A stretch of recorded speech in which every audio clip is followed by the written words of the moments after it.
무엇인가를 바르게 알고 사는 것이 바로 힘이 되고 유익한 것입니다. 그렇지만 바르게 우리가 알지 못하게 되면 오히려 해가 되기 때문에 바르게 알고 사는 것이 우리 삶에 너무나 중요한 것입니다. 하나님께서는 우리 인간들이 하나님을 바르게 알고 교제하며 복을 누리기를 기뻐하십니다. 하나님께서는 이스라엘이 또 여호와를 바르게 알고 섬기도록 십계명과 언약을 주셨습니다. 또 십계명을 돌에 새겨 주기 위해서 모세를 시내산으로 불러 주셨습니다. 그 말씀이 출애굽기 24장 12절 말씀입니다. 여호와께서 모세에게 이르시되 너는 산에 올라 내게로 와서 거기 있으라. 네가 그들을 가르칠 수 있도록 내가 율법과 계명을 친히 기록한 돌판을 너에게 주리라 했습니다. 그래서 모세는 여호수아와 함께 하나님의 산으로 올라가기 전에 이제 장로들을 불렀습니다. 그리고 우리가 너희에게로 돌아오기까지 기다리라고 하면서 아론과 홀이 너희와 함께 하리니 일이 있으면 그들에게 상의하라고 그렇게 권면하고 올라갔습니다. 모세가 시내산 산꼭대기로 올라갈 때 상황이 출애굽기 24장 15절에서 18절에 이렇게 기록이 되어 있습니다. 모세가 산에 오르매 구름이 산을 가리며 여호와의 영광이 시내산 위에 머물러고 구름이 여섯 동안 산을 가리더니 일곱째 날에 여호와께서 구름 가운데서 모세를 부르시니라. 산 위에 여호와의 영광이 이스라엘 자손의 눈에 맹렬한 불같이 보였고 모세는 구름 속으로 들어가서 산 위에 올랐으며 모세가 40야를 산에 있으니라 했습니다. 그래서 모세는 이제 40일 동안 금식을 하며 하나님의 말씀을 받았습니다. 직접 하나님께서 돌판에 새긴 정구판을 받게 하셨습니다. 출애굽기 그 말씀이 31절 18절 말씀입니다. 출애굽기 31장 18절에 보면 여호와께서 시내산 위에서 모세에게 이르기를 마치신 때 정급판 둘을 모세에게 주시니 이는 돌판이요 하나님이 친히 서신 것이더라 했습니다. 그런데 불행하게도 산 아래에 있는 이스라엘 공동체에는 어마어마한 문제가 일어났습니다. 그것이 오늘 본문 1절 말씀입니다.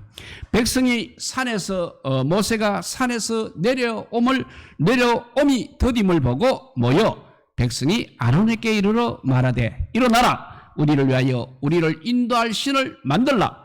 이 모세 곧 우리를 애굽 땅에서 인도해 낸 사람은 어찌 되었는지 알지 못함이니라 했습니다. 이스라엘 백성들은 하나님의 주권적인 은혜로 바로의 노예 생활에서 구원을 받았습니다. 지금까지 여호와의 큰 능력과 영광을 눈으로 직접 보고 체험까지 하였습니다. 그럼에도 불구하고 이제 이 시간 모세가 내려오지 않자 자기들을 인도할 신을 만들라고 아론을 찾아와 협박을 하고 있는 것입니다. 이것을 통해서 우리는 신본주의 신앙하고 인본주의 신앙을 알 수 있는 것입니다. 먼저 신본주의 신앙은 인간 중심입니다. 그렇기 때문에 자기의 유익과 자기의 편리를 구합니다. 그렇기 때문에 이스라엘은 우리를 위하여 우리를 인도할 신을 만들라고 협박을 했던 것입니다. 이처럼 인본주의는 유익이 있으면 신을 따릅니다.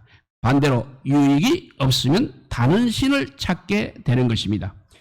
그래서 결과적으로 하나님을 두려워하지 않기 때문에 말씀보다는 사람의 생각과 사람의 경험을 앞세웁니다. 그리고 불순종하면서도 전혀 해결하지 않고 자기를 합리화시키는 것입니다. 그러니까 자기 마음에 안 들면 끊임없이 불평하고 원망하는 것입니다. 이것이 바로 광야에서 나타난 이스라엘의 인본주의 신앙의 모습이었습니다. 반대로 신본주의 신앙은 어떤 환경에서도 환경과 타협하지 않습니다. 하나님의 영광을 위해서 하나님의 중심으로 살아가므로 살아도 주님을 위해 죽어도 주님을 위해 사는 것입니다. 오직 하나님의 영광과 나라를 위해서 헌신하는 삶입니다. 그렇기 때문에 자기의 생각이라든지 자기의 경험은 불문합니다. 거꾸로 말씀에 순종함으로 고난도 받게 되지만 그래도 불평하지 않고 감사를 하는 것이 바로 신분주의 신앙입니다. 그래서 신분주의 신앙은 모든 것을 하나님의 주권에 맡깁니다. 그래서 믿음으로 사는 것입니다. 그래서 구원받은 성도들과 교회는 하나님을 경외함으로 말씀 중심, 예수님 중심으로 반드시 살아야 하는 것입니다. 어떤 일이 있더라도 불의와 타협하여 악을 조성해서는 안 되는 것입니다. 그런데 아론은 백성들의 그 악한 말을 듣고도 책망하지 않고 오히려 불의에 극복하여 금송아지를 만들었습니다. 이것이 바로 인본주의요 거짓 선자의 모습인 것입니다. 오늘 본문 2절에서 4절 말씀입니다. 아론이 그들에게 이르되 너희의 아내와 자녀의 귀에서 금고리를 빼어 내게로 가져오라. 모든 백성이 그 귀에서 금고리를 빼어 아론에게 가져가매 아론이 그들의 손에서 금고리를 받아 부어서 조각칼로 새겨 송아지 형상을 만드니 그들이 말하되 이스라엘아 이는 너희를 애굽 땅에서 인도하여 낸 너희 신이라 하는지라 했습니다. 이들이 금을 녹여 만든 것이 바로 금송아지 우상이었습니다.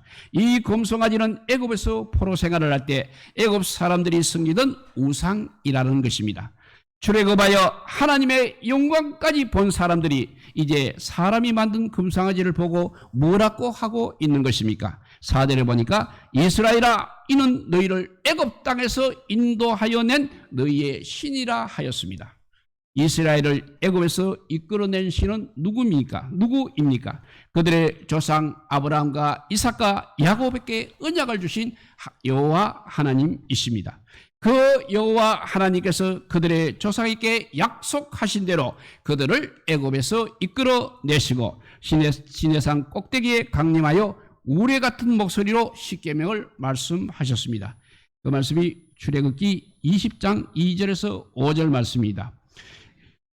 나는 너를 애굽 땅 종되었던 집에서 인도하여 낸 너의 하나님 여호와니라. 너는 나 외에 다른 신을 너에게 두지 말라. 너를 위하여 새긴 우상을 만들지 말고 또는 위로 하늘에 있는 것이나 아래로 땅에 있는 것이나 땅 아래 물속에 있는 것에 어떤 형상도 만들지 말며 그것들에게 절하지 말며 그것들을 섬기지 말라 하셨습니다. 이때 이스라엘 백성들은 하나님의 위엄과 하나님의 음성과 하나님의 위엄과 하나님의 영광을 보고 떨었다고 했습니다. 그 말씀이 출애굽기 20장 18절 19절입니다. 뭇배성이 우리와 번개와 나팔 소리와 산의 연기를 본지라 그들이 볼 때 떨며 멀리 서서 모세에게 이르되 당신이 우리에게 말씀하셔서 우리가 버리리이다. 하나님이 우리에게 말씀하지 말게 하소서 우리가 죽을까 하노라 했습니다. 이스라엘 백성들이 목격한 하나님은 아무 형상이 없는 영광이 충만한 하나님이셨습니다. 그 하나님의 피를 뿌리며 언약을 맺고 언약 백성으로 살도록 계명을 받았습니다. 그렇지만 이제 40일도 지나기 전에 그 계명을 무시하고 자기들을 위하여 송아지를 만들어 놓고 애굽 땅에서 인도하여 낸 신이라고 하면서 제사를 드리고 있는 것입니다. 그래서 오늘 본문 6절에 보니까 그들이 이튿날에 그들이 일찍 일어나 번제를 드리며 화목제를 드리고 백성이 앉아서 먹고 마시며 일어나서 뛰놀더라 했습니다. 지금 이 백성들이 한 행위는 하나님을 반역한 행위인 것입니다. 겉으로는 하나님께 영광을 돌린다고 춤을 추며 기뻐했지만 결국은 마귀를 섬겼다는 것입니다. 하나님께서는 진리에 근거하지 않는 예배와 헌신을 받지 않으십니다. 그렇기 때문에 항상 영과 진리로 예배하도록 자신을 계시하시고 말씀을 주셨던 것입니다. 그럼에도 이스라엘 백성들은 살아계신 하나님을 영화롭게 하지 않고 망령되게 행함으로 하나님의 영광을 썩어질 송아지 우상으로 바꾸어 버린 것입니다. 그 말씀을 로마서 1장 21절에서 23절에는 이렇게 말씀하고 있습니다. 하나님을 알되 하나님을 영화롭게도 아니하며 감사하지도 아니하고 오히려 그 생각이 허망하여지며 미련한 마음이 어두워졌나니 스스로 지혜 있다 하나 어리석게 되어 썩어지지 아니하는 하나님의 영광을 썩어질 사람과 새와 짐승과 기어다니는 동물의 모양의 우상으로 바꾸었느니라고 했습니다. 하나님께서는 출애굽하기 전에도 이스라엘에 대해서 그래도 이 출애굽기 4장 2절에 보면 내 아들 내 장자라고 했습니다. 그리고 출애굽기 7장 4절에도 이스라엘 백성들을 내 군대 내 백성이라고 했습니다. 이스라엘은 언약서의 말씀을 속히 떠나 금송아지를 만들고 애굽에서 이끌어낼 신이라고 하면서 섬기자 하나님은 모세에게 너가 애굽에서 이끌어낸 너의 백성이 부패했다고 말씀하셨습니다. 이것은 피로 맺은 언약을 이스라엘이 이렇게 범함으로 언약이 파괴되었다는 것을 말해주고 있는 것입니다. 그래서 하나님께서는 공의를 드러내서 심판하시려고 했던 것입니다. 10절에 보면 오늘 본문 10절에 보면 그런즉 내가 하는 대로 두라. 내가 그들에게 진노하여 그들을 진멸하고 너를 큰 나라가 되게 하리라 했습니다. 그렇지만 모세는 자기 영달을 구하지 않고 율법에 저주받은 이스라엘 백성들을 위해 하나님과 이스라엘 사이의 중보자가 되어서 하나님의 국류를 구했던 것입니다. 모세가 이스라엘 위에 세 가지 중보 기도한 내용이 바로 오늘 보면 11절에서 13절 말씀입니다. 이 말씀은 하나님과 저주받은 인간 사이에 예수 그리스도를 보여주고 있는 것입니다. 예수님은 저주받은 인간을 구원하시기 위해 중보자가 되어 기도하시고 우리를 대신하여 율법의 저주를 받고 죽으셨다가 승리하심으로 영원한 중보자가 되셨습니다. 모세는 이스라엘을 주의 백성이라고 말하며 하나님께서 주권적으로 구원하신 은혜를 기억하옵소서, 영광스러운 하나님의 이름 위에 뜻을 돌이키옵소서라고 기도하였습니다. 이스라엘 백성에게 이스라엘 조상에게 주신 그 언약을 근거로 하나님께 간절히 기도함으로 하나님께서는 그의 뜻을 돌이키사 아론도 죽이지 않고 이스라엘도 진멸하지 않으셨습니다. 그 말씀 신명기 9장 19절에서 21절을 보면 여호와께서 심히 분노하사 너희를 멸하려 하셨으므로 내가 두려워하였노라. 그러나 여호와께서 그때에도 내 말을 들으셨고 여호와께서 또 아론에게 진노하사 그를 멸하려 하셨으므로 내가 그때에도 아론을 위하여 기도하고 너희 이제 곧 너희가 맞는 송아지를 가져다가 불살라 찢고 티끌같이 가늘게 가라. 그 가루를 산에서 흘러내는 시내에 뿌렸다고 그렇게 모세는 설명하고 있습니다. 악의 주동자가 되지 않는 자들은 하나님의 심판을 받게 되는 것입니다. 심판받은 본문이 출애굽기 32장 27절 28절에 보면 심판받은 모습을 이렇게 말씀하고 있습니다. 모세가 그들에게 이르되 이스라엘의 하나님 여호와께서 이렇게 말씀하시기를 너희는 각각 허리에 칼을 차고 진 인문에서 전문까지 왕래하며 각 사람이 그 형제를 각 사람이 자기의 친구를 각 사람이 자기의 이웃을 죽이라 하셨느니라. 내 자손이 모세의 말대로 행하며 이날의 백성 중에 3,000명 가량이 죽임을 당하니라고 했습니다. 이런 심판의 일은 언제든지 하나님을 바르게 알지 못하고 믿게 되면 일어날 수밖에 없는 것입니다. 이스라엘 백성들은 가나안 땅에 들어가서도 여전히 우상을 섬기다가 결국은 망하고 말았습니다. 그래서 하나님께서는 인간의 어리석음을 알고 자기의 뜻을 계시하여 바르게 살 수 있도록 성령을 주시고 또 성령 하나님을 보내주셨습니다.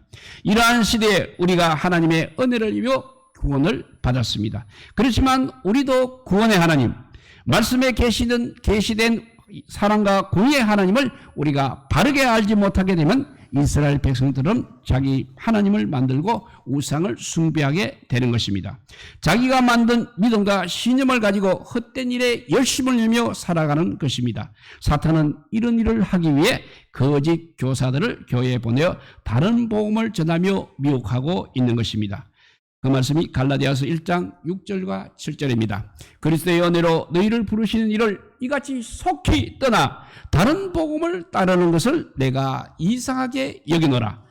다른 복음은 없나니 다만 어떤 사람들이 너희를 교란하여 그리스도의 복음을 변하게 하려 함이라 했습니다. 그래서 이런 자들에게 미혹을 당하게 되면 진리의 말씀을 신뢰하고 사랑하기보다는 보고 듣고 체험하는 신비한 것들을 추구하고 그렇게 따름으로써 인본주의자가 되는 것입니다. 사람이 미혹되어 그것을 따르는 것은 자기들이 추구하는 욕망과 항상 부합되기 때문에 그런 것입니다. 그래서 참 하나님과 진리의 말씀을 대적하는 자가 되어 심판을 자청하는 것입니다. 하나님은 진리를 사랑하지 않으면 잘못된 것을 믿고 따르도록 그냥 내버려 두신다고 데살로니가 후서 2장 11절 12절에서 이렇게 말씀합니다. 이러므로 하나님께서 미혹의 역사를 그들에게 보내사 거짓 것을 믿게 하시면 진리를 믿지 않고 불의를 좋아하는 모든 사람들로 하여금 심판을 받게 하려 하심이라 했습니다. 우리 여호와 하나님은 말씀의 하나님이십니다. 하나님께서는 자기 계시이기 때문에 옛날이나 지금도 항상 그 말씀을 통해서 자기 백성들과 교통하시고 삶의 길을 인도하십니다.